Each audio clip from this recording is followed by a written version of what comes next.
hermanos, soy el pastor Marco Rendón de México. En esta ocasión estaré compartiendo con ustedes el discipulado titulado El Reino en Acción, comprendiendo las bienaventuranzas de Mateo capítulo 5, versículos del 3 al 12. Antes de entrar en tema, les comparto los antecedentes históricos de la nación de Israel. Estas bienaventuranzas se dan en un contexto histórico muy particular para Israel en el siglo I. Entender la situación política, social y religiosa del pueblo en ese momento nos ayudará a comprender la profundidad y el impacto de las palabras de Jesús. A continuación, el contexto histórico de la nación de Israel. Número 1. Contexto político: Israel bajo dominio romano.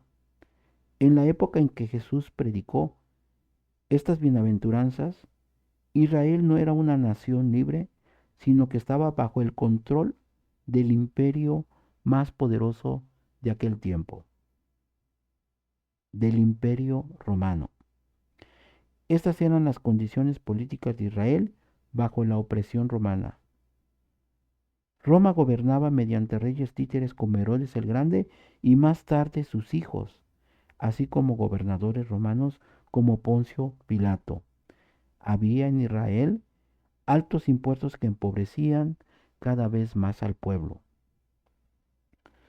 Por estas y por muchas otras razones más, muchos judíos esperaban un Mesías político y guerrero que los liberara de Roma, similar a lo que hizo Judas Macabeo en tiempos pasados, según el historiador judío romano Flavio Josefo. Pero cuando Jesús habla de ser pacificadores, choca con la expectativa de un Mesías militar. Jesús estaba presentando un reino espiritual, no un reino político. Número 2. Contexto o situación social en la nación de Israel. Pobreza y desigualdad en el pueblo. El pueblo judío estaba profundamente dividido en clases. La mayoría vivía en pobreza extrema, especialmente los campesinos y pescadores de Galilea. Una pequeña élite, como los sumos sacerdotes y los colaboradores de Roma, vivían con lujos. Los publicanos, que eran los cobradores de impuestos, eran vistos como traidores y pecadores porque cobraban para Roma y muchas veces de forma corrupta y abusiva. Los pobres sufrían injusticias constantes y carecían de esperanza. Todo esto tiene una profunda conexión con Mateo 5 del 3 al 6, cuando Jesús dice: bienaventurados los pobres en espíritu, en el verso 3. Bienaventurados los que tienen hambre y sed de justicia, en el versículo 6. Jesús está hablando a una audiencia oprimida y humillada, diciéndoles que Dios no los ha olvidado y que el verdadero reino está por manifestarse. Número 3. Contexto religioso.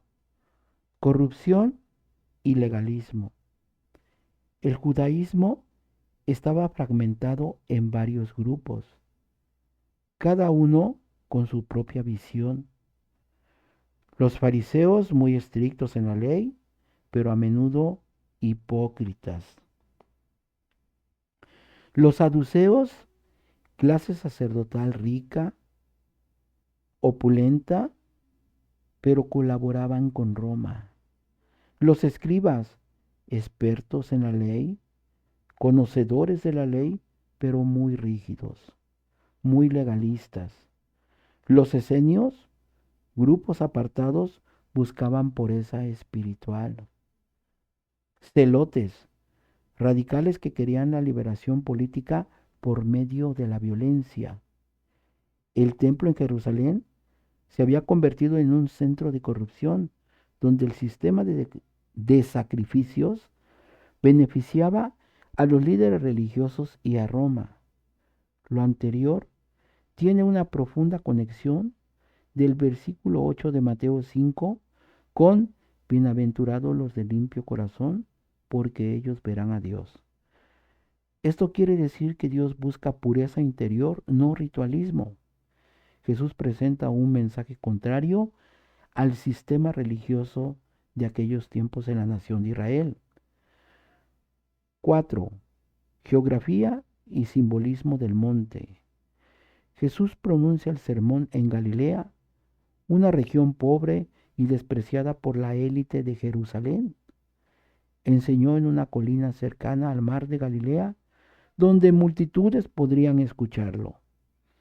El hecho de hablar desde un monte recuerda a Moisés en el monte Sinaí, cuando dio la ley en Éxodo capítulo 19.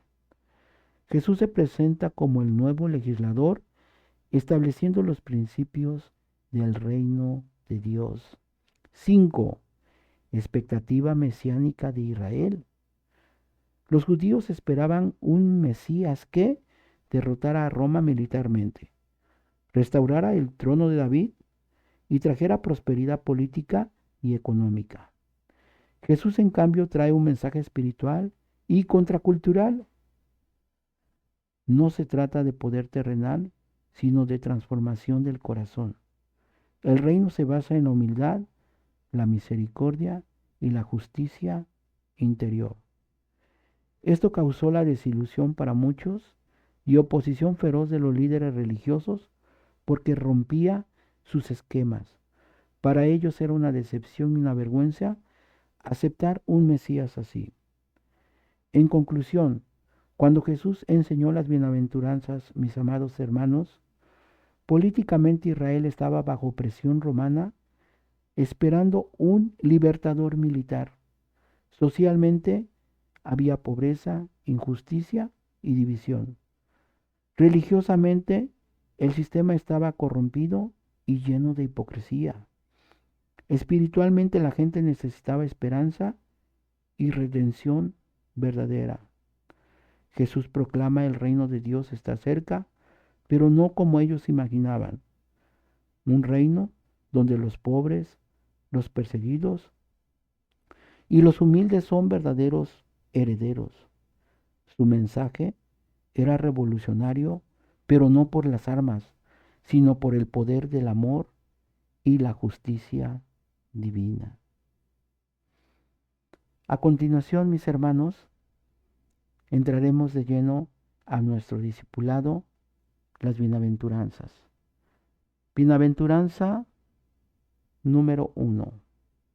Mateo 5:3. Bienaventurados los pobres en espíritu, porque de ellos es el reino de los cielos. Ser pobre en espíritu significa reconocer nuestra necesidad espiritual y dependencia absoluta de Dios. Ser pobre en espíritu es la actitud de humildad que admite que no podemos salvarnos por nuestros méritos y necesitamos la gracia de Cristo. Bienaventuranza número 2. Bienaventurados los que lloran, porque ellos recibirán consolación. Se refiere a aquellos que lamentan sus pecados y el sufrimiento del mundo, así como la injusticia y la falta de fe. Su tristeza sincera será aliviada con la paz y el consuelo de Dios. Bienaventuranza número 3. Mateo 5:5. Bienaventurados los mansos, porque ellos recibirán la tierra por heredad. La mansedumbre es la fuerza controlada, la paciencia y la gentileza. No es debilidad, mis hermanos, sino la capacidad de responder con calma y humildad, incluso ante la provocación, confiando en la justicia de Dios. Bienaventuranza número 4. Mateo 5, 6. Bienaventurados los que tienen hambre y sed de justicia, porque ellos serán saciados. Esta bienaventuranza describe un deseo apasionado e insaciable por lo que es correcto y justo en el mundo, en nuestras vidas y en la sociedad. Es una sed de que prevalezcan la verdad y la rectitud divina. Bienaventuranza número 5. Mateo 5:7. Bienaventurados los misericordiosos, porque ellos alcanzarán misericordia. La misericordia es la compasión activa hacia los demás, especialmente hacia los que sufren.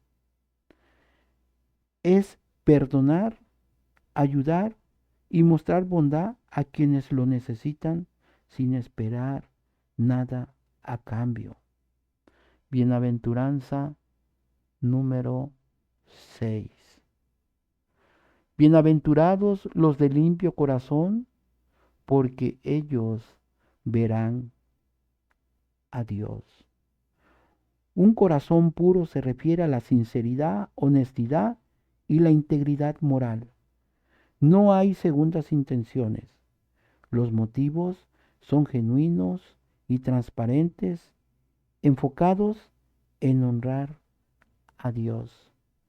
Bienaventuranza número 7. Mateo 5:9.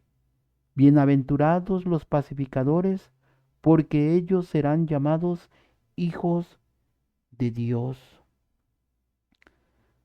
Esta bienaventuranza se aplica a quienes trabajan activamente para resolver conflictos, reconciliar a las personas y promover la armonía en todos los ámbitos de la vida.